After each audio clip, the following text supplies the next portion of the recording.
morale repose sur une certaine conception de l'être humain, selon la vision que l'on a de l'être humain. On ne fonde pas de la même manière les valeurs morales, les droits et la responsabilité. Cette idée montre que nos jugements éthiques ne sont jamais neutres. Ils reposent sur une image de ce qu'est ou devrait être un être humain. Ainsi, les différences culturelles ou philosophiques dans la définition de l'homme entraînent des divergences importantes dans l'évaluation de ce qui est juste ou injuste. En politique comme en éthique, l'idée que l'on se fait de l'être humain oriente les normes et les choix collectifs. La manière dont nous choisissons dépendant de ce que nous pensons être l'être humain. En ce sens, nos conceptions de l'homme sont directement liées à l'organisation sociale, aux lois et aux institutions, car elles servent de référence pour juger ce qui est acceptable ou non.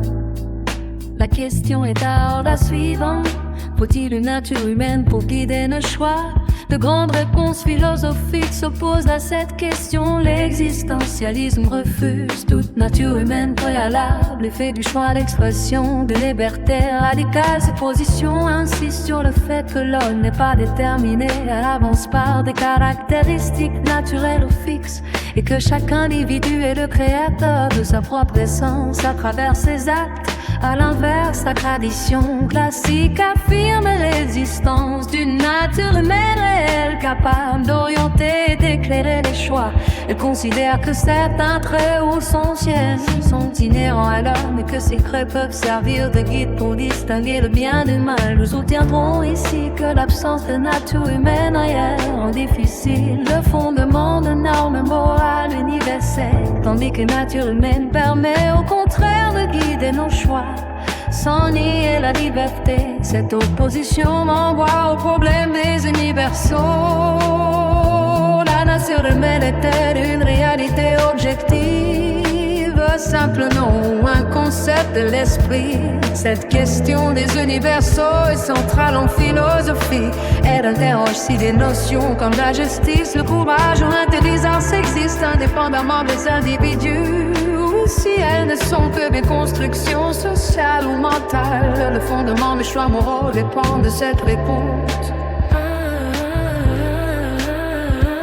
Ainsi, notre capacité à établir des règles communes repose sur la manière dont nous concevons l'homme en tant qu'être concret ou abstrait. Selon ça, il n'existe pas de nature humaine préalable. Les choix ne sont donc guidés par aucune essence sensate. Soutient que l'être humain n'a pas de législation donnée à l'avance. Il rejette l'idée qu'il existait un plan universel pour l'homme, comme s'il existait un modèle à suivre.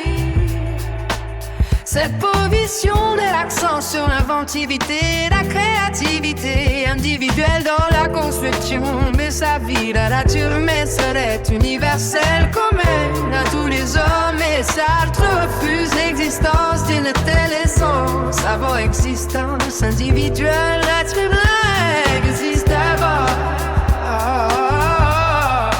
Puis il se dessine progressivement par ses actes. Il n'a pas de mode d'emploi naturel qui détermine ce qu'il doit être ou faire.